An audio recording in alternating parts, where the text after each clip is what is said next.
So our chapter is work energy and power. ठीक है, chapter जो हमारा है work energy and power. So in work energy and power we studied about work, सारे topics work के करे हमने। Then energy, now we have the last topic of this chapter, and the topic is power. Okay, so first of all we define the power. Power होता क्या है? So बहुत simple सा definition है, and definition is rate of doing work. Okay, rate of doing work is called power.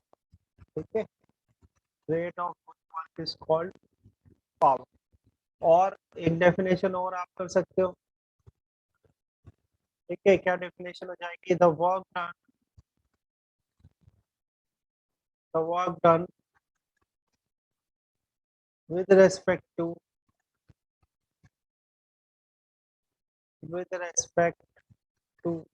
time. The work done with respect to time is called power. ठीक है, is called power. तो जो definition आपको अच्छी लगे वो definition you can remember. First thing is what is power? The rate of doing work, और the work done with respect to time is called power. Okay, so first power जो define करेंगे it is average power. ठीक है, power, average power, types of power मानना हो तो उसमें first type जो है that is average power.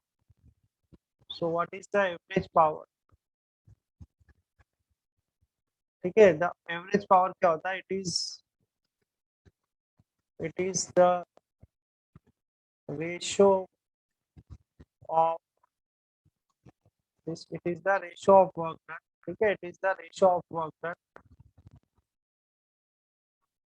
With time interval,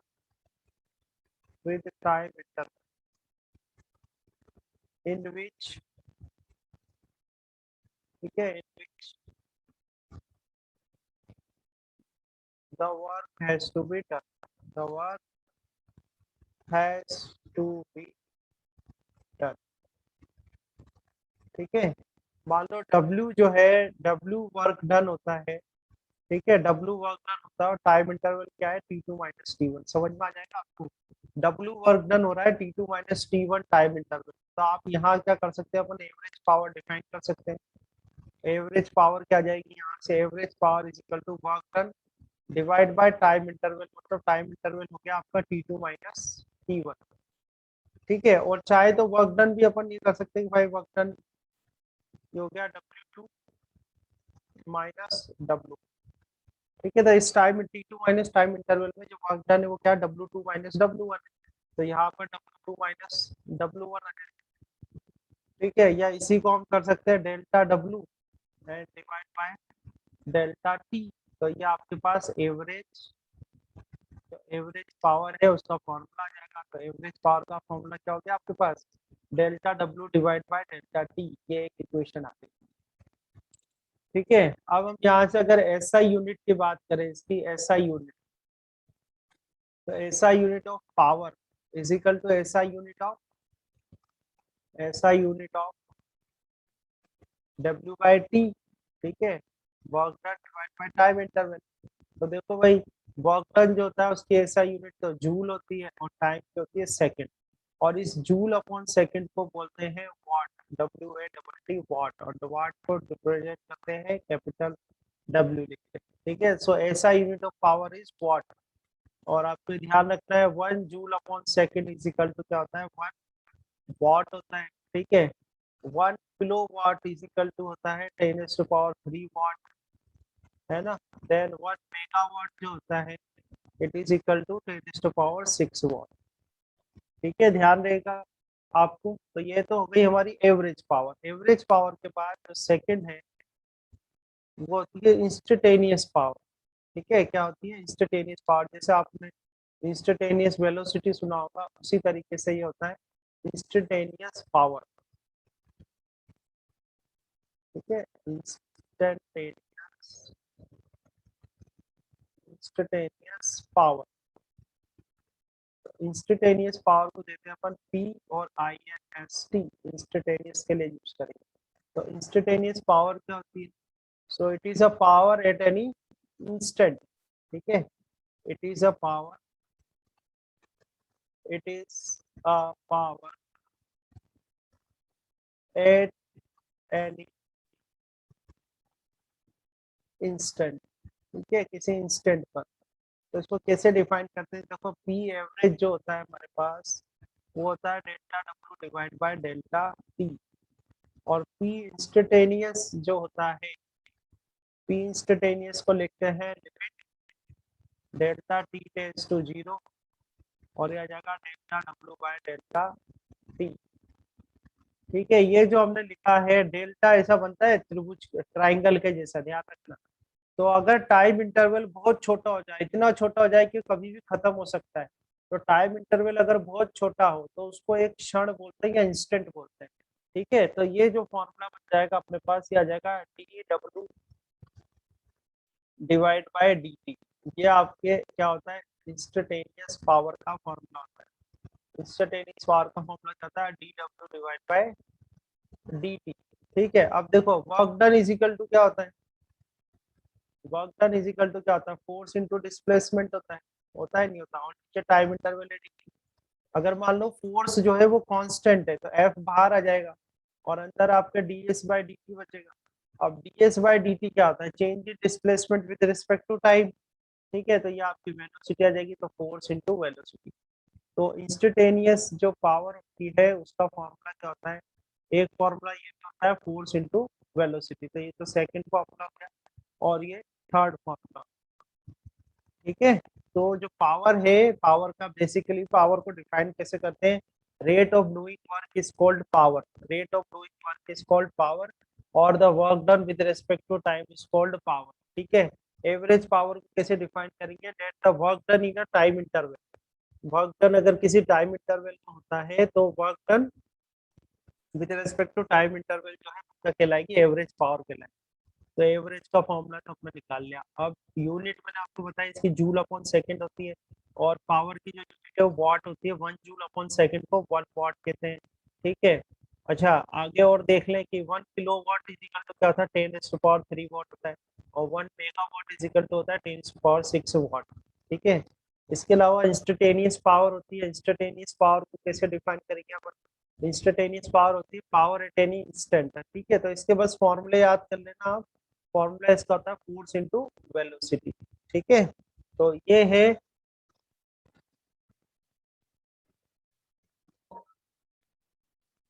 ये क्वेश्चन दे रखा है कि how does the kinetic energy of a body change if it's momentum is doubled. तो देखो काइनेटिक एनर्जी जो होती है, काइनेटिक एनर्जी का फॉर्मूला होता है 1/2 mv², और इसका रिलेशन जो होता है मैंने आपको सॉल्व करवा रखा है, ये होता है p²/2, है ना। तो ये कह रहे हैं कि मोमेंटम को अगर डबल कर दे तो काइनेटिक एनर्जी का क्या होगा? तो पहले तो E1 कर लो आप, तो E1 इज इक्वल टू हो जाएगा P1 का स्क्वायर डिवाइड बाय 2m, मास का तो कुछ कर नहीं रहा हूँ, और E2 इज इक्वल टू कितना हो जाएगा? P2 square divide bye 2m, ठीक है।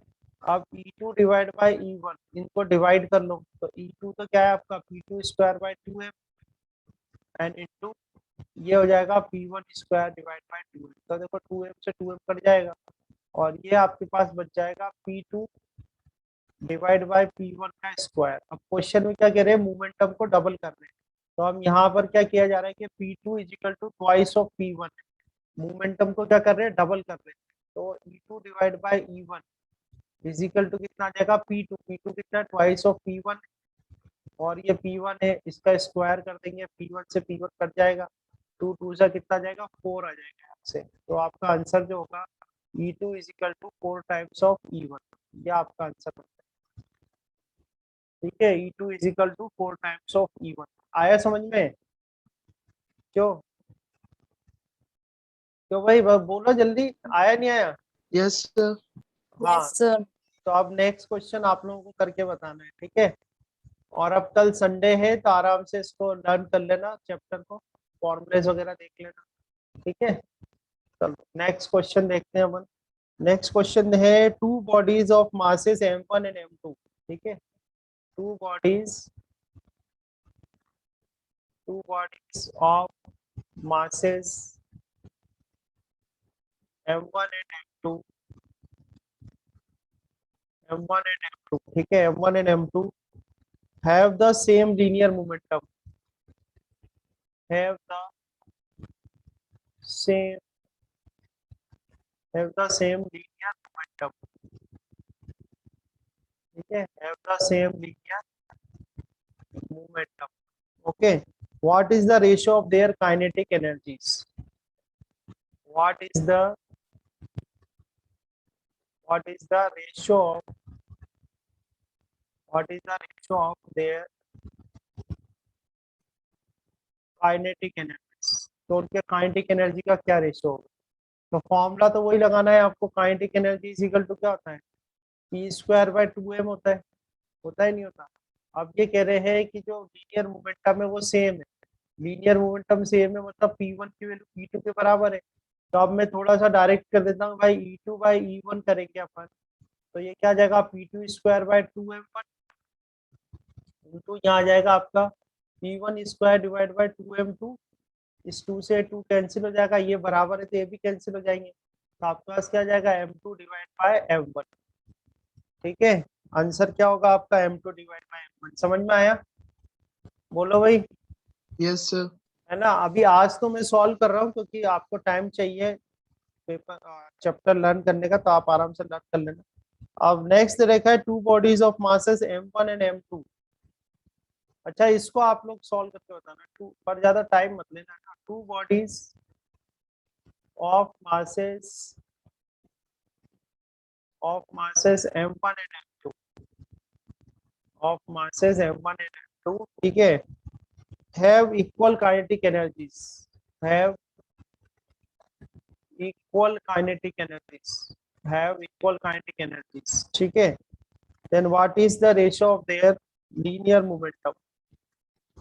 What is the ratio of their linear momentum? उनके linear momentum का क्या रेशियो होगा? ठीक है, सेम क्वेश्चन है, बस थोड़ा सा चेंज किया उसने।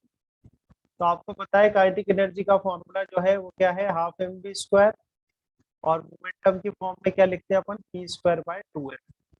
तो इसको सॉल्व करो, बताओ क्या आएगा आंसर।